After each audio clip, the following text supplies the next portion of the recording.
Film रूस में शुरू होती है, जहां 3 परिवार के लोग नदी के किनारे बैठकर अपने समय का आनंद ले रहा है।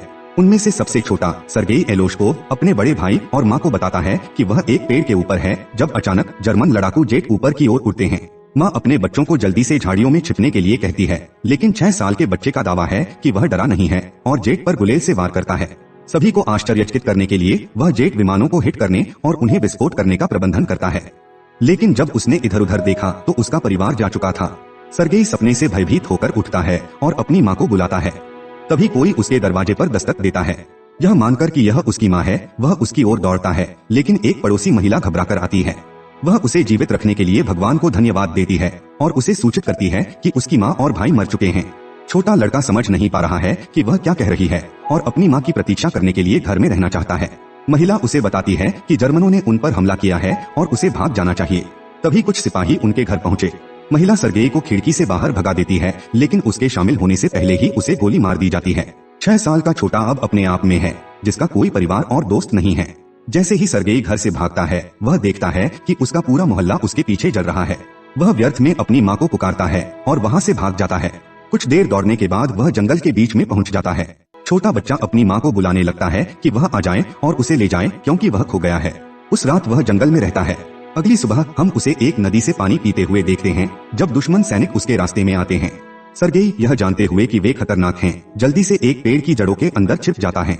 जब एक सांप पास आता है तो वह चौंक जाता है, लेकिन एक शब्द भी नहीं बोलता या भागता नहीं है। सर्गेई सांप से ज्यादा सैनिकों से डरता है।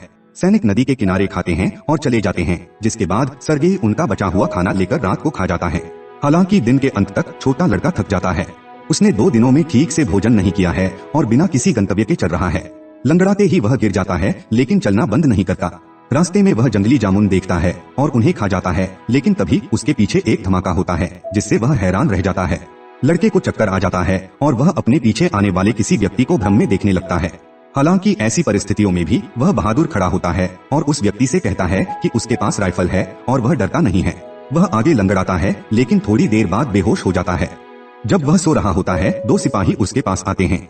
दृश्य रूसी सेना के अड्डे पर कट जाता है, जहां कमांडर कुज़नेत्सोव अपने गश्ती सैनिकों की प्रतीक्षा करता है। वे छोटे बच्चे के साथ आते हैं, जो घायल और कमजोर है।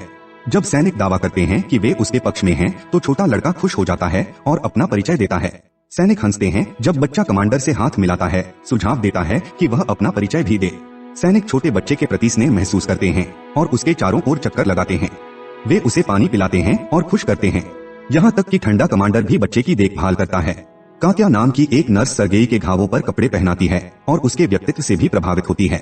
बच्चा उसे अपने घावों पर एक टैंक बनाने के लिए कहता है, क्योंकि वह बड़ा होकर एक सैनिक बनना चाहता है। घायल सैनिक भी बच्चे से बात करते हैं और हल्का महसूस करते हैं। सर्गेई कमांडर की बंदूक और उसके बैच से मोहित है। कमांडर भी छोटे लड़के के सभी सवालों का जवाब देता है और गोलियां निकालकर उसे अपनी पिस्तौल से खेलने देता है। सर्गेई उसे अपने पेट पर खींचा हुआ टैंक दिखाता है और खुद एक सैनिक होने का दावा करता है। लड़का बहुत जल्दी ठीक हो रहा है। नर्स कात्या ने कमांडर से लड़के को बटालियन के साथ रहने देने के लिए कहा, लेकिन वह असहमत है, यह दावा करते हुए कि यह सुरक्षित नहीं होगा। वह सर्गेई को एक अनाथालय भेजना चाहता है। सैनिकों ने अपना सारा खाली समय सर्गेई के साथ बिताया। वहाँ दिन भर में कई लोगों द्वारा दौरा किया जाता है। वे उसे दूर से अपने परिवारों द्वारा भेजा गया भोजन लाते हैं और यहाँ तक कि उसे अपनी दूरबीन से खेलने भी देते हैं। एक दिन एक सिपाही कमांडर के पास जाता है और उससे कहता है कि लड़के को बटालियन के साथ रहने दिया जाए। सैनिकों का बच्चे के साथ घनिष्ठ संबंध हो गया है और वे उसे अपना समझते हैं। उनकी उपस्थिति उनके सीने से युद्ध का भार उतार देती है। हालांकि कमांडर अपनी सुरक्षा के लिए लड़के को अनाथालय भेजने पर अड़ा हुआ है। अगले दिन दुश्मन हमला करते हैं और कई सैनिक घायल हो जाते हैं। सर्गेई को अनाथालय में ले जाने के लिए एक वाहन आता है। कमांडर बच्चे को खबर देता है और उसे उपहार के रूप में एक लकड़ी की पिस्तौल देता है। बदले में लड़का उसे गले लगाता है, यह दावा करते हुए कि वह कमांडर की सुरक्षा के लिए डरा हुआ है। कमांडर उसके आलिंगन में पिघल जाता है और अपना मन बदल लेता है। वह सर्गेई को अपने बेटे के रूप में सैनिकों के साथ रहने के लिए कहता है। उस रात सैनिक छोटे लड़के के लिए छोटे सैनिक कपड़ों की तलाश करते हैं। वे सर्गेई के साथ रहने के लिए बहुत खुश हैं। कमांडर सर्गेई को जगाता है और उसे कपड़े देता है। वह उन्हें पहनता है और एक असली सैनिक की तरह दिखने के लिए इधर उधर भागता है। दूसरे उसे अपना छोटा सिपाही लड़का कहने लगते हैं। जैसे ही बच्चा इधर उधर भागता है, जर्मन बटालियन पर हवाई हमला करते हैं। सैनिक जल्दी से सर्गेई को सुरक्षित स्थान पर ले जाते हैं और दूसरों से लड़ते हैं। घायल सैनिकों की संख्या तेजी से बढ़ती है। सर्गेई खुद को उपयोगी बनाना चाहता है, इसलिए वह प्यासे सैनिकों के लिए पानी लाता है। उनमें से एक ने उसे अपने परिवार द्वारा भेजे गए एक पत्र को पढ़ने के लिए कहा क्योंकि उसकी आंखों पर पट्टी है। छोटा लड़का मदद करना चाहता है लेकिन पढ़ना नहीं जानता। वह पत्र लेता है और उस पर लिखी चीजों को बताना शुरू कर देता है। वह बताता है कि सैनिक की गाय घर वापस सुरक्षित आ गई है। जब सिपाही कहता है कि उसके पास गाय नहीं है तो दूसरे उसे कहानी के साथ जाने और हंसने के लिए कहते हैं। वह हर किसी के पत्रों को उसी तरह से पढ़ता है और उन्हें खुश करता है। निम्नलिखित दृश्य में हम कात्या और कमांडर को बात करते हुए देखते हैं। दोनों एक दूसरे के प्रति आकर्षित नजर आते हैं लेकिन अपनी भावनाओं को कबूल नहीं करते। बाद में सर्गेई कमांडर को बताता है कि वह बटालियन में व्यवस्थित स्थिति में है और खुद को एक के रूप में पेश करना शुरू कर देता है। हालांकि लड़का तब हमले से नष्ट हुए सैनिक के एक स्टेशन को देखता है। कमांडर उसे मृत सैनिक को सम्मान देने के लिए अपनी टोपी उतारना सिखाता है। अगले दिन वह कमांडर से आग्रह करता है कि वह उसे एक मिशन दे और उसे सैनिकों के बीच पत्रों को वितरित करने का कार्य दिया जाए।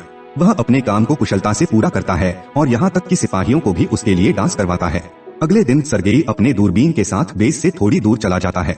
जैसे ही वह इसके साथ खेल रहा होता है वह देखता है कि किसी का पैर एक घास के ढेर के अंदर से हिल रहा है। वह वापस बटालियन में जाता है और सैनिकों को अपने निष्कर्षों के बारे में बताता है।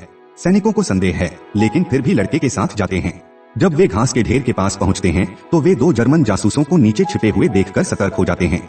जासूसों को गिरफ्तार कर लिया जाता है और बच्चे की उसकी बुद्धिमत्ता के लिए प्रशंसा की जाती है। उस रात कमांडर सर्गेई को गोद लेने के लिए कानूनी कागजात दिखाता है। वह अब आधिकारिक तौर पर बच्चे के पिता हैं। सर्गेई को कात्या के लिए कमांडर की भावनाओं के बारे में पता है, इसलिए अपनी दयालुता को चुकाने के लिए वह उसे कबूल करने के लिए ले जाता है। लेकिन दोनों उसे एक अलग आदमी से बात करते हुए देखते हैं और गलत तरीके से मान लेते हैं कि उसे किसी और में दिलचस्पी है। जर्मनों ने फिर से आधार पर हमला किया।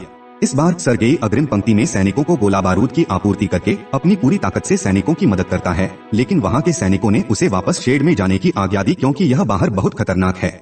जब वह शेड में आता है तो वह कमांडर और अन्य लोगों को घबराते हुए देखता है क्योंकि कर्नल के साथ फोन का कनेक्शन टूट जाता है। टूटे तारों को ठीक करने के लिए एक सिपाही भेजा जाता है।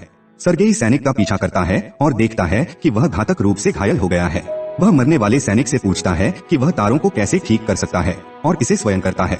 कनेक्शन वापस आता है और अधिक सैनिकों को बुलाया जाता है। 6 साल के बच्चे ने बचाई सबकी जान। बाद में हम कमांडर और कात्या को नदी के किनारे बात करते हुए देखते हैं। कमांडर अंत में उसके लिए अपने प्यार को कबूल करता है और उसे सर्गेई की मां बनने के लिए कहता है। कात्या बहुत खुश है, लेकिन इससे पहले कि वह कुछ कह पाती एक सैनिक उनके पास आता है और कमांडर को एक पत्र देता है जिसमें कहा गया है कि उन्हें बेस से अन्य बेस भेज दिया गया है। अगले दिन सभी सैनिक सर्गेई के साथ अपने नए बेस के लिए निकल जाते हैं। हालांकि रास्ते में उनका सामना एक खदान से होता है जो उनके कुछ वाहनों को उड़ा देता है। कमांडर को चोट लगी है जबकि समूह के अर्दली जो सर्गेई के करीबी थे विस्फोट में मर जाते हैं। वह रोता है और कमांडर को गले लगाता है। वे घायलों को अपने साथ ले जाते हैं और अपने नए अड्डे की यात्रा जारी रखते हैं। जब वे अंत में दूसरे बेस पर पहुंचते हैं तो वे कमांडर के नेता जनरल से मिलते हैं। वह भी बच्चे की महत्वाकांक्षा से प्रभावित है और कमांडर को इतना स्मार्ट बच्चा होने के लिए बधाई देता है। अगले दिन उनके विभाजन को एक गार्ड के बैनर से सम्मानित किया जाता है। वह अपने देश को बचाने का वादा करता है जब जनरल उसे अपना बैच देता है। एक रात उनके बेस पर बेरहमी से हमला किया जाता है और कमांडर खंडहर के नीचे फंस जाता है। सर्गेई अपने पिता के लिए रोता है और उसे बचाने की कोशिश करता है। वह अन्य सैनिकों को बुलाता है जो अंत में कमांडर को बाहर लाते हैं। अगले दिन सर्गेई एक घायल कमांडर के पास जाता है। कमांडर को बचाने की कोशिश में उसके हाथ में चोट लग गई। बच्चा अब टीम का एक अविभाज्य हिस्सा है। उनके पास उनका कोई परिवार नहीं है और वे युद्ध में जहाँ भी जाते हैं वहाँ चले जाता है। फिल्म समाप्त होती है क्योंकि रेजिमेंट को दूसरे बेस में ले जाते हुए देखा जाता है। पृष्ठभूमि में एक आवाज बताती है कि उसने स्टेलिनग्राद की लड़ाई में भी भाग लिया और सैनिकों के साथ पोलैंड पहुंचा। वह वर्तमान में दुनिया के सबसे कम उम्र के सैनिक के रूप में जाना जाता है और उनकी बहादुरी की पौराणिक कहानी अब पूरी दुनिया में फैली हुई है।